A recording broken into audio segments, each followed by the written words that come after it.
नमस्कार दोस्तों। इस वीडियो में मैं आप लोगों को एब्सर या टैपनोसिस फिगर ऑफ स्पीच के बारे में बताऊंगा। जैसा कि आप लोग जानते हैं, फिगर ऑफ स्पीच को हिंदी में अलंकार कहते हैं। कहते हैं कि भाषा की सुंदरता को बढ़ाने वाला अलंकार कहलाता है। तो यहाँ पर हम भाषा की सुंदरता ही नहीं, भाषा की सुंदरता बिगाड़ने वाला भी अलंकार होता है। तो सबसे पहले हम एब्सर या टैपनोसिस की बात करते हैं। दोनों एक ही चीज़ है और स्पेलिंग जो टैपनोसिस की है उसकी दो स्पेलिंग लिखी जाती है। तो यह फिगर ऑफ स्पीच जो है उसको समझने के लिए इसकी परिभाषा को समझना जरूरी है। Tapinosis is the use of speech in understatement and making something smaller than it actually is. In other words, to understand the importance of something. कहने का तात्पर्य यह है कि जब हम ऐसे स्पीच का उपयोग करते हैं जिसमें किसी वस्तु का या किसी चीज़ का जो महत्व है वो हम कम करके आंकते हैं। अक्सर हम रोज़ के बोलचाल में एक दूसरे को नीचा दिखाने के लिए इसके कार्य को या उसके उपलब्धियों को जब हम थोड़ा कम करके दिखाते हैं तो ऐसी भाषा का प्रयोग करते हैं। जैसे अक्सर हमने देखा होगा कि हम जब किसी से बात कर रहे हैं तो बोल देते हैं, आपने हमारे लिए किया क्या है।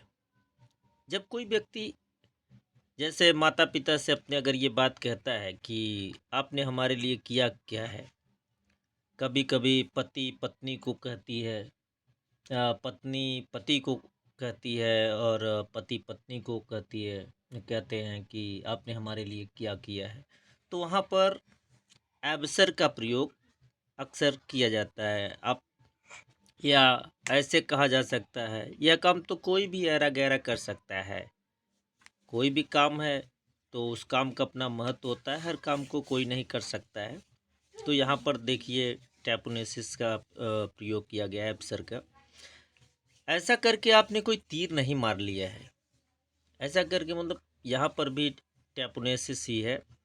अब अक्सर आप देखेंगे कि राजनेता लोग जो होते हैं वो विपक्षी पार्टियों पर अक्सर टैपनोसिस या एब्सर का प्रयोग करते हैं। आप बीजेपी की तरफ से देखेंगे तो जैसे कहा जाएगा, कांग्रेस ने 70 सालों में देश के लिए क्या किया है। अब यह वाक्य इतना ज़्यादा टैपनोसिस है कि लोग भ्रमित हो जाएंगे, ऐसा लगेगा जैसे कोई कार्य ही नहीं किया है। दूसरी तरफ जो कांग्रेस के लोग हैं कहेंगे कि मोदी सिर्फ भाषण देना जानते हैं। और अब मोदी सिर्फ भाषण देना जानते हैं, यह उनके उपलब्धियों पर कह सकते हैं एब्सर है। राहुल गांधी तो पप्पू है, अब अखिलेश तो टिचोर हैं। ऐसी लड़की से शादी करने से अच्छा है कि बिना शादी के मर जाऊं, अपना हाथ जगन्नाथ। ऐसे वाक्य जो हैं यहाँ पर हमेशा टैपनोसिस का प्रयोग किया गया है। और इस टैपनोसिस की जो खास बात है, इस अलंकार का प्रयोग करने के बाद लोग अक्सर चिढ़कर कुछ वाक्य बोल देते हैं। जैसे नाच न जाने आंगन टेढ़ा, तुम ऐसा कर सकते हो क्या, या फिर अरे भाई हम नहीं कर पाए तो तुम कर लोगे क्या। तो अगर ऐसे चीज़ों का उल्लेख होता है जहाँ पर किसी भी व्यक्ति, संस्था, वस्तु, इन सभी चीज़ों के महत्व का अगर हम कम करके आंकते हैं और या ऐसे शब्दों का प्रयोग करते हैं जहाँ पर उसका महत्व घट जाता है, तो वहाँ पर एब्सर या टैपनोसिस नामक फिगर ऑफ स्पीच का प्रयोग किया जाता है। तो आप इसे समझ सकते हैं कि आप लोग कब और कहाँ टैपनोसिस का प्रयोग करते हैं।